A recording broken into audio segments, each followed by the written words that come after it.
네, 안녕하십니까. 파스테르 이야기 세 번째로 백신 개발에 관한 이야기를 해볼까 합니다.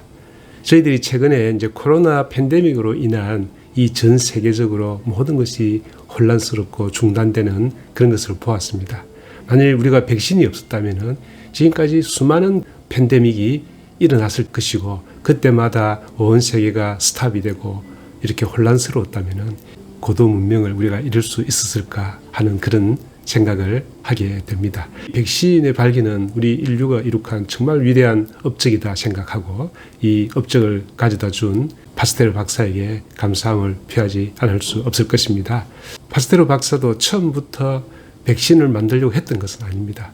많은 위대한 과학적 발견들이 우연하게 발견되는 영어로 세렌디피티라고 하는데 우연한 발견으로 만들어진 것이 백신입니다. 당시로서는 질병과 균과의 인과관계를 밝히는 연구가 주를 이루었습니다. 그 질병이 걸려있는 동물에게서 균을 분리하고 그 균을 배양해서 다시 그 건강한 동물에게 찔렀을 때 똑같은 증상이 나타나고 질병이 걸려야 하는 그 관계를 밝히는 것이 이 균이 정말로 이 질병을 일으키는 균이다 하는 것을 증명하는 길이었겠죠. 파스테르도 콜레라에 걸린 닭에서 균을 분리하고 그 균을 닭에게 다시 찔러서 콜레라가 걸리는 걸 증명하는 그런 연구를 하고 있었습니다. 아시다시피 콜레라는 수인성 전염병으로 위생이 좋지 않는 그 수돗물이나 음식을 통해서 콜레라가 많이 걸리고 콜레라에 의해서 설사가 많이 일어나고 탈수에 의해서 죽게 되는 그런 아주 위험한 또 질병이었습니다.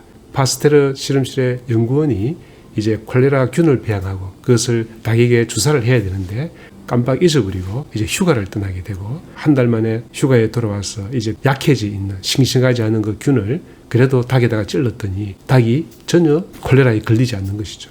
그래서 이상하다 싶어 다시 싱싱하게 배양을 해서 콜레라 균을 다시 주사를 하니까 이것이 걸려야 되는데 또 안 걸리는 것이죠. 그래서 아마 앞에 찔렀던 약화되어 있던 그 콜레라 균이 아마 다음에 싱싱한 균을 찔렀을 때 그 저항성을 갖게 하였을 것이다.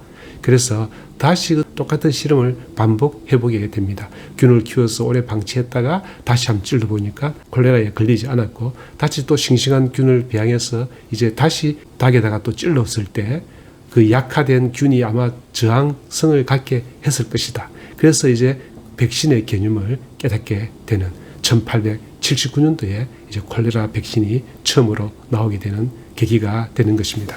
이제 이러한 기본적인 백신의 개념을 깨닫고 나니까 계속 이어서 당시에 또 단저병이라고 해서 가축을 키우는 이런 많은 농가에서 동물들이 단저병에 걸려서 죽는 일들이 많았습니다. 단저균에 감염이 되면은 단저균이 만들어내는 독소가 대식세포를 활성화시켜서 아주 과량의 사이토카인이 만들어지게 되고 이러한 사이토카인이 여러 장기에 영향을 미쳐서 이 폐혈증 쇼크가 오게 되고 그로 인해서 혈압도 조절되지 않은 상태에서 이제 사망에 이르게 되는 무서운 질병이었습니다.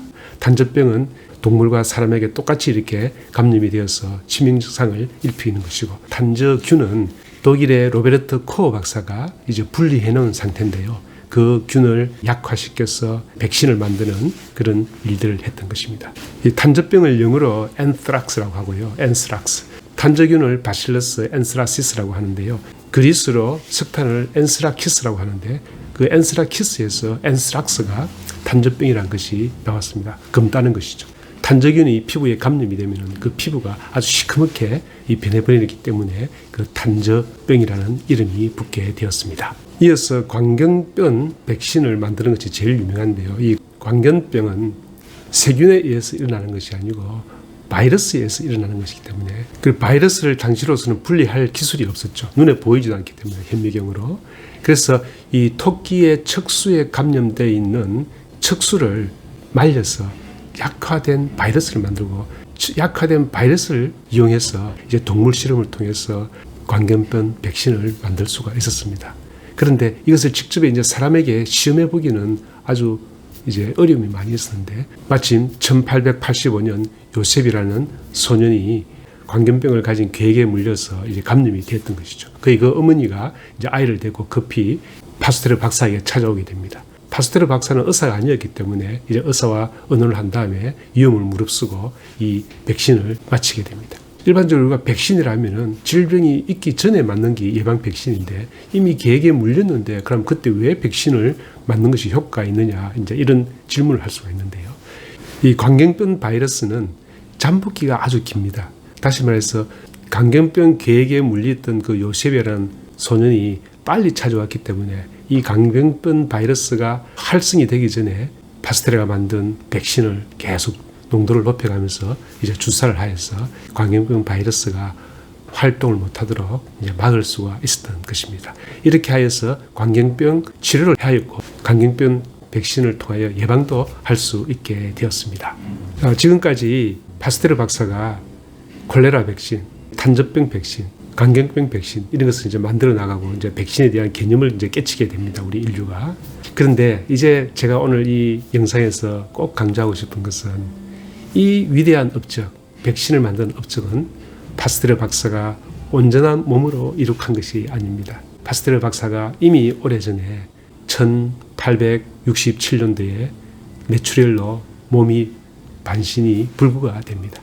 그런 어려운 상황에서도 웬만한 사람 같았으면 이제 연구를 포기도 할 만한데 그 어려운 몸으로 계속해서 30년 동안 연구에 집중을 하게 됩니다. 인류 문명도 그렇고 개인사도 그렇고 환경이 어려울 때 그 환경을 극복하기 위해서 뛰어넘기 위해서 더 노력하다가 보면은 더 큰 잠재적 역량도 발휘하게 되고 더 뛰어난 일을 할 수 있다는 것을 역사가 이 파스테르가 이렇게 증명을 하고 있는 것입니다.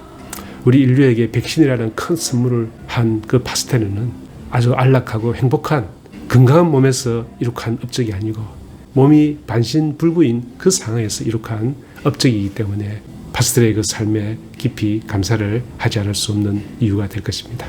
위대한 과학자 1편 파스테르를 시청해 주셔서 감사드립니다.